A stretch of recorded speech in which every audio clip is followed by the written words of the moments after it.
Segundo livro de Reis, capítulo 4, versos de 1 a 7, diz assim: certa mulher, viúva de um dos discípulos dos profetas, clamou a Eliseu dizendo: o meu marido, seu servo, está morto, e o Senhor sabe que esse seu servo temia o Senhor Deus. Mas veio o credor para levar os meus 2 filhos como escravos. Eliseu perguntou à mulher: o que posso fazer por você? Diga-me o que é que você tem em casa.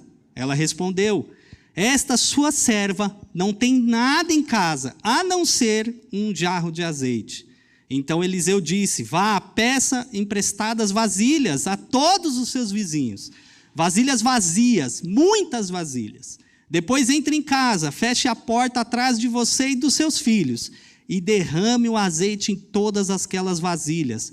Ponha à parte as que forem ficando cheias. A mulher foi embora dali e fechou a porta atrás de si e dos seus filhos. Estes lhe passavam as vasilhas e ela as enchia. Quando todas estavam cheias, ela disse a um dos filhos: traga-me mais uma vasilha. Mas ele respondeu: não há mais vasilha nenhuma. E o azeite parou. Então ela foi e contou ao homem de Deus. Ele disse: vá, vende o azeite e pague a sua dívida, e você e os seus filhos vivam do que sobrar. Irmãos, esse é um daqueles textos que conta uma história de dificuldades. Eu não sei se você já passou por uma determinada situação onde você falou: e agora? O que eu vou fazer? Não tem, humanamente falando, não tem jeito, não tem solução. E era exatamente o que essa viúva estava passando. Irmãos, quando a gente fala de viúvo ou de viúva, a gente não pode achar que é igual aos dias atuais, porque hoje tem viúva aí que vive muito melhor do que muitos de nós. Uma aposentadoria boa, marido deixou bem, principalmente aquelas que são de político, enfim. Mas naquele tempo não era assim, irmãos. Não tinha previdência privada, não tinha. Ser viúva era terrível. Ser viúva sem filhos, então, piorou. Nesse caso, ela era uma viúva, mas ela tinha filhos. Porém, os seus filhos, muito provavelmente, assim, sem medo de errar, eles eram pequenos, os filhos, porque eles não podiam trabalhar. E então ela se encontra numa dificuldade que ela olha e fala: Senhor, não tem jeito. O que eu vou fazer? Trabalhar não posso, meus filhos são pequenos, há uma dívida gigante. O que é que eu vou fazer? E talvez você está assim nessa noite. Você está numa situação que você fala: o que é que eu vou fazer? Você está diante de uma dificuldade que para você não tem jeito. Não tem recursos. Humanamente falando, a medicina já disse, já deu o aval e falou: não tem jeito. Mas nós aprendemos aqui algumas lições preciosas com essa mulher, com essa história, e que eu gostaria de compartilhar com vocês. A primeira dela é que ela procurou a direção de Deus, irmãos. O profeta era aquele que era o que a gente chama de o oráculo de Deus. Ele tinha a palavra de Deus, era ele que trazia a direção, ele que trazia a exortação, era ele que as pessoas procuravam para saber o que elas deveriam ou não fazer, se elas deveriam ir ou não à guerra, se elas deveriam fazer isso ou aquilo. E nesse momento, quando ela se encontra nessa dificuldade, a primeira coisa que ela faz é ir procurar o profeta. Me ajuda, me dá uma direção. O meu marido, seu servo, servia você como profeta. É interessante que a Bíblia não diz isso, mas alguns relatos extras bíblicos vão dizer que esse homem, muito provavelmente, é o Obadias, lá do livro de Reis, capítulo 18, no verso 4, que escondeu aqueles 100 profetas que Jezabel queria matar. Inclusive até o Flávio José, que é um historiador aí bem importante dos judeus, ele relata isso, confirma isso, mas a gente não sabe. Mas o fato é que ele era um homem que servia como profeta, servia ao profeta Eliseu, e também era um homem que temia o Senhor. Então você deve estar se perguntando assim: puxa vida, eu estou aqui, eu tenho vindo todas as quartas, todos os cultos, eu tenho buscado ao Senhor, mas eu não encontro solução. Meu irmão, procure a direção do Senhor. Você tá vindo, continue, persevere. O Senhor vai dar a direção para você. Talvez você se encontre sem direção, mas Ele vai te dar direção. E é exatamente o que o profeta faz para ela. Ele dá a direção para ela. Ele fala o que ela precisa fazer. O profeta, queridos, era o porta-voz de Deus. E hoje nós temos a palavra revelada do Senhor para mim e para você. Sabe qual que é o problema? O problema é que a maioria das vezes nós não procuramos ao Senhor. Nós procuramos primeiro os recursos humanos. Nós procuramos primeiro um empréstimo no banco, nós procuramos primeiro algum conhecido, algum médico conhecido, nós procuramos algum parente que tem condições financeiras. É isso que a gente faz. Esses tempos atrás eu estava até conversando com a minha esposa. Nós, 99,9% sem medo de errar, nós tomamos decisões sem antes buscar a vontade do Senhor, sem orar. E aí sim, quando a gente se encontra, não tem saída, aí, opa, vou lembrar de Deus. Não, irmãos, busque a direção do Senhor. A palavra do Senhor tem resposta para mim e para você. Na verdade, ela já tem, assim, 99% das respostas que você precisa. O grande problema é que você quer sempre algo do qual o Senhor não revelou ainda. Nós nos preocupamos com aquilo que o Senhor não nos mostrou, que está oculto. Mas nós precisamos buscar uma direção de Deus. E foi exatamente o que ela fez. Ela buscou a direção de quem podia trazer uma palavra para ela. De quem podia trazer uma resposta de Deus para ela. Para aquele problema que ela se encontrava. E nessa noite, eu posso te afirmar com todas as letras. O Senhor tem uma resposta para você. Ele tem direção para você. A segunda coisa, queridos, que eu aprendo bem rapidamente com essa mulher é que nós não podemos desprezar aquilo que a gente tem nas nossas mãos. Aquilo que você tem hoje. Quando o profeta Eliseu, no verso 2, pergunta para ela o que você tem, ela olha e fala, não tenho nada. Eu não sei um vaso, um jarro de azeite.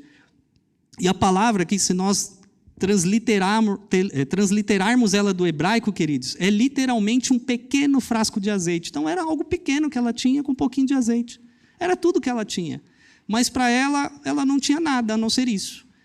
Talvez você olhe para os recursos que você tem e você não valoriza o que você tem. Você acha que Deus não pode usar esses recursos ao seu favor. Mas foi exatamente isso que Deus utilizou, queridos. Nós queremos muitas vezes coisas mirabolantes, milagres extraordinários.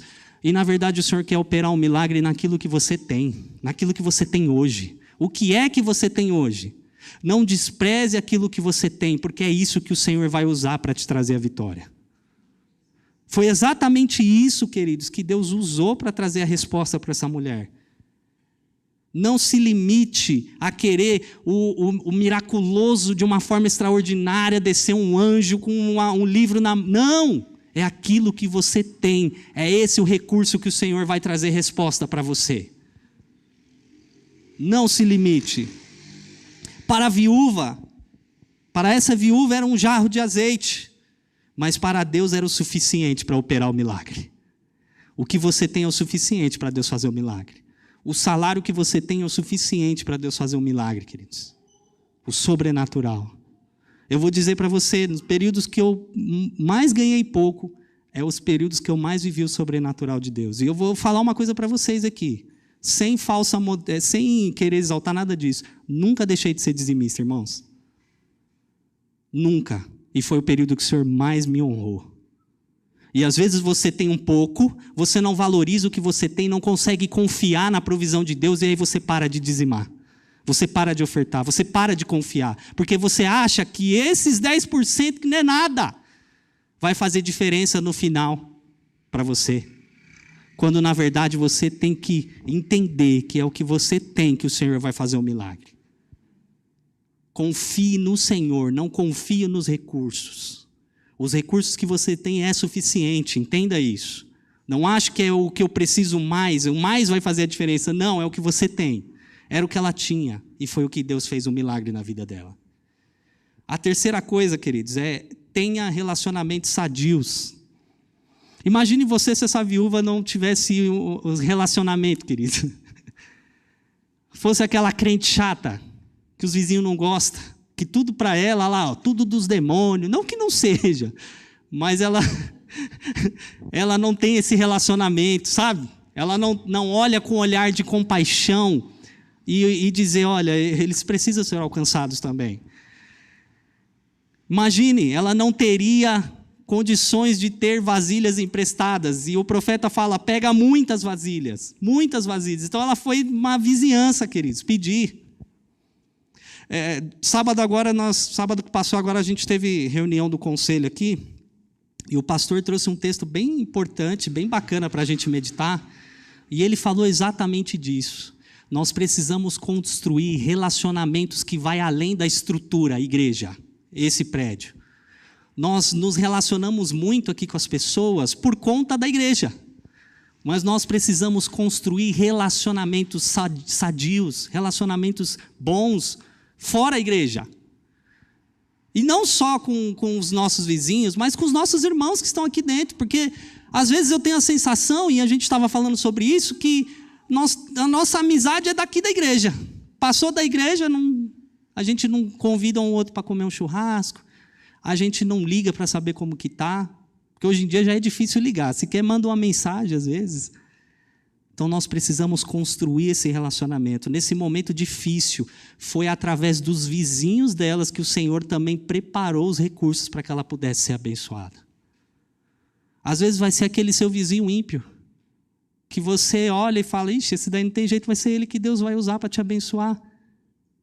Eu me lembro que eu estava praticamente como aquele salmista, no Salmo 73, se eu não estiver enganado, que ele diz assim, olha, eu olhei para a riqueza do ímpio e eu quase me desviei.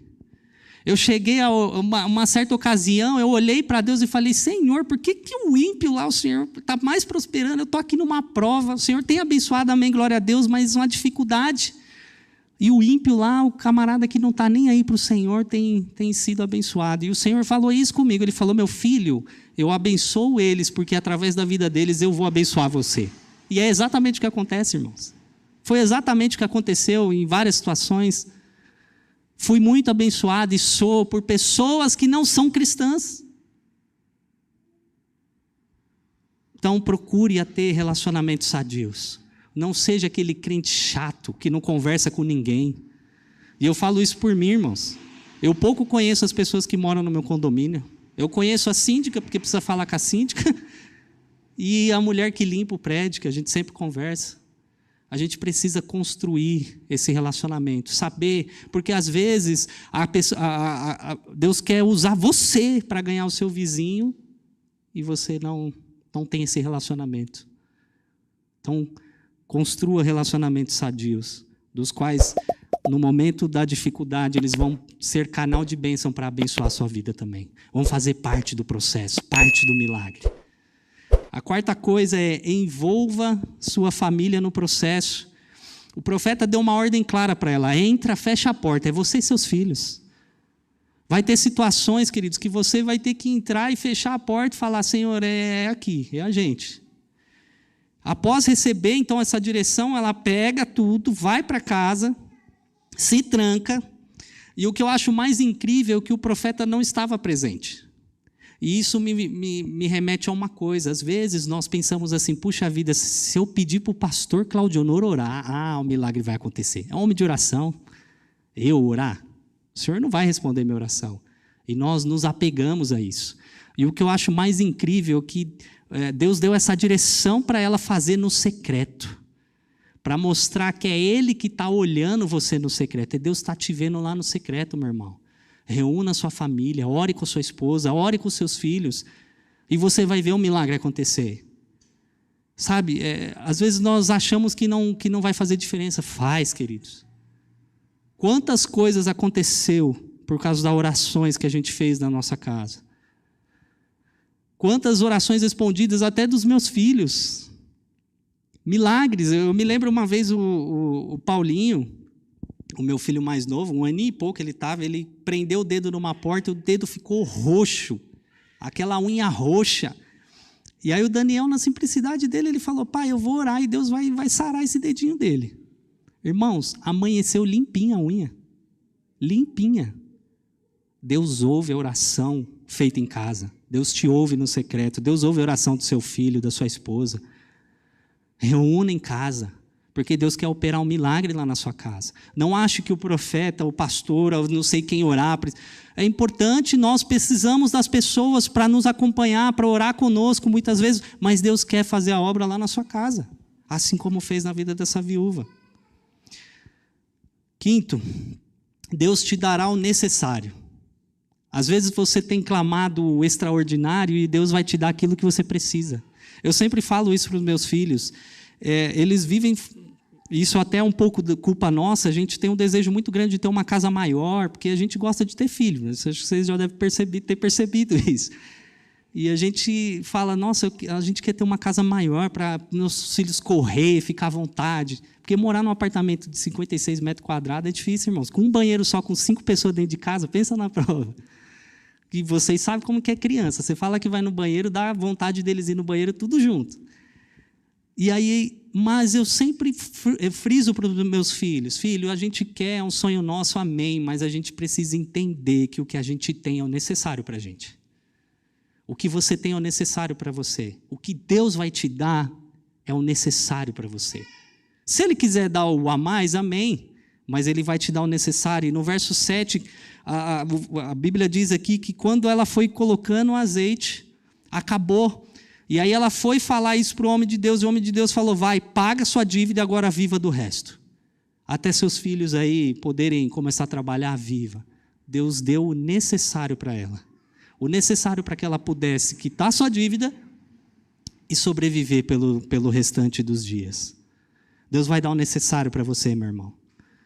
Ah, mas eu queria aquele carro novo. Amém, eu também queria, mas o Senhor já te deu um, é o necessário para você. Deus tem te dado saúde, é o necessário para você trabalhar e correr atrás. Deus vai dar o necessário. A necessidade da viúva era pagar as dívidas e ter o que sobreviver até que seus filhos pudessem alcançar a idade para trabalhar. E foi exatamente o que Deus fez, o necessário para ela. A última coisa, queridos, e para mim a mais maravilhosa, é que Deus, Ele já providenciou o nosso resgate. A maior necessidade dessa viúva, meus irmãos, não era apenas uma necessidade financeira, mas era de que seus filhos fossem resgatados. Naquela época, se você não pudesse pagar uma dívida, você fazia parte da fiança. Seus filhos faziam parte da fiança. Os filhos delas, queridos, iam ser levados escravos. Pensa, jovens, crianças talvez, a Bíblia não diz a idade, mas não podiam trabalhar. Ser levado como escravo. Mas Deus providenciou um milagre para que os seus filhos fossem resgatados da escravidão. E aí eu acho um paralelo incrível aqui, porque foi exatamente o que Deus fez por nós. Deus não só providenciou um milagre para nós, Ele se fez o próprio milagre ao morrer na cruz para nos resgatar. Eu e você, por causa dos nossos pais, lá no jardim, as suas quedas fizeram com que eu e você tivéssemos também uma dívida diante de Deus. Uma dívida impagável. Nada poderia ser pago para que eu e você fosse resgatado. Mas Deus providenciou o cordeiro para que eu e você fosse resgatado da escravidão. Deus providenciou o milagre para que aquelas crianças fossem resgatadas, para que elas não precisassem passar pela escravidão. E eu e você às vezes tem vivido como escravos, sendo que Jesus já pagou tudo. Já pagou o meu e o seu resgate. Colossenses capítulo 2, lá no verso 13, diz assim, quando vocês estavam mortos nos seus pecados e na incircuncisão da carne, Ele lhe deu vida, juntamente com Cristo, perdoando todos os nossos pecados, cancelando o escrito de dívida que era contra nós e que constava de ordenanças, o qual era prejudicial, removeu inteiramente, cravando-a na cruz. Irmãos, quando eu olho para isso, eu não tenho como não fazer esse paralelo. É verdade, sim, o Senhor nos dá direção, o Senhor responde, traz milagre, usa aquilo que a gente tem, mas o maior milagre Ele providenciou, que foi o resgate meu e seu. Ele nos livrou da escravidão, irmãos. Vivíamos escravos. Efésios capítulo 2 vai dizer que nós andávamos conforme o curso desse mundo, escravos. Não tinha ninguém que pudesse nos resgatar a não ser Ele. Uma dívida com preço de sangue. E Ele a cravou na cruz. Pagou toda a dívida e deu o suficiente para que eu e você pudéssemos não só ser resgatados, mas viver em abundância, poder usufruir dos milagres, poder usufruir das promessas dEle, poder usufruir de tudo aquilo que o Senhor tem preparado para nós. Esse é o maior milagre que aconteceu na vida dessa viúva, o resgate dos seus filhos. E o maior milagre que pode acontecer nas nossas vidas. É fato, sim, Jesus pode responder, mas o maior milagre Ele já fez. Ele pagou o preço por mim e por você. Ele nos resgatou, irmãos. Ele nos resgatou.